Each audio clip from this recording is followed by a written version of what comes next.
John, what do you get after today in practice ahead of your games this weekend? Well, we had to touch on some face-offs and some special teams and just really kind of like hammer home again on how we want to play. You can't get it all found up in one day, but you can definitely check a few boxes off that we worked on special teams, we worked on some face-offs.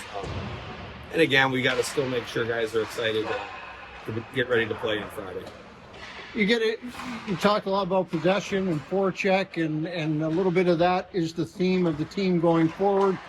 Looks like you got a full crew that's able to execute. What do you think of the guys that you've got here ready to go? Well, we have again, there's an abundance amount of skill, abundance amount of guys that are working. You know, we have lots of depth right now. Unfortunately, you know, we got 6 lines out there, but only 4 to play. So I think the guys understand it. I think that's why we're getting the best of everybody, because they all want to make an impression that they want to play. And I wish we could play everyone. Unfortunately, we cannot. But at the end of the day, there's a standard and how we want to attack the day. And they've been doing a really good job of it. William Villeneuve, a veteran player now, has come along during your tenure here with the team. What do you expect out of him? What do you need from him this year? I expect him to take that next step now that he's established himself as a really good defenseman on this team and in this league, and how we got there of having to, you know, continue to work at it and be in and out of lineups and understand what it was going to take. And he put in all the work. Now that he's in that spot, now he needs to take that next level as a leader and continue to grow and now help the younger guys like guys did to him when he first came into the league. Reese Johnson, you got a short look at him last year, and then he ended up getting injured. What do you see in him and his role this year? Well, you know, he's another one of those glue guys. You could put him in any situation.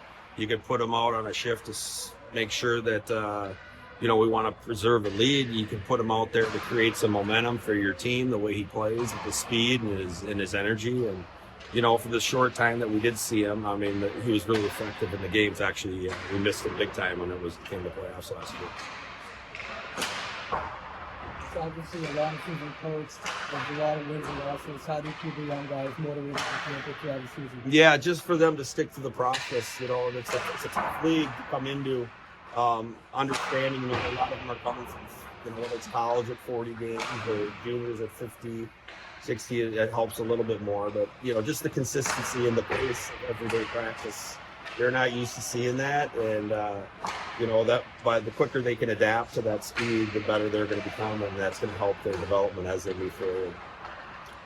Hey, Coach, you have a very young defensive core. How do you manage growth and winning at the same time? That's a really good question. I think the best thing we can do with the younger players is to pair them up with a veteran, per se, a Mermis or a Benning. You know, what a great ability to be able to lean on those guys to be able to help them through their highs and lows, like Weber was last year with Benning.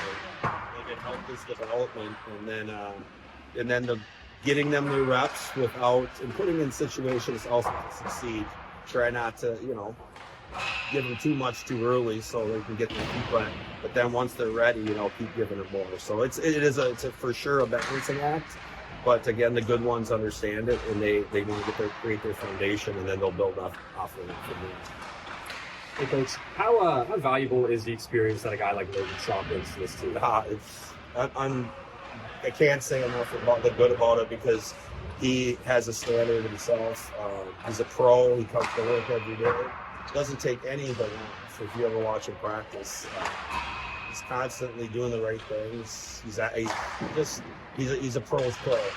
And then for us to get a player like that at this level, you know, it's definitely fortunate for us, and we're very blessed to have that. And he's very well respected in the locker room, and we respect him as well as a staff.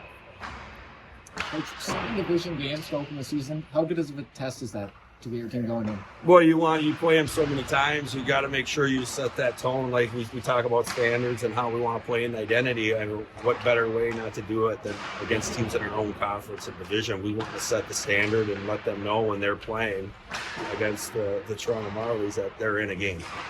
And you have to establish that right from the get-go, because the quicker you can establish it, you don't have to search for it later on. So we're excited about that opportunity.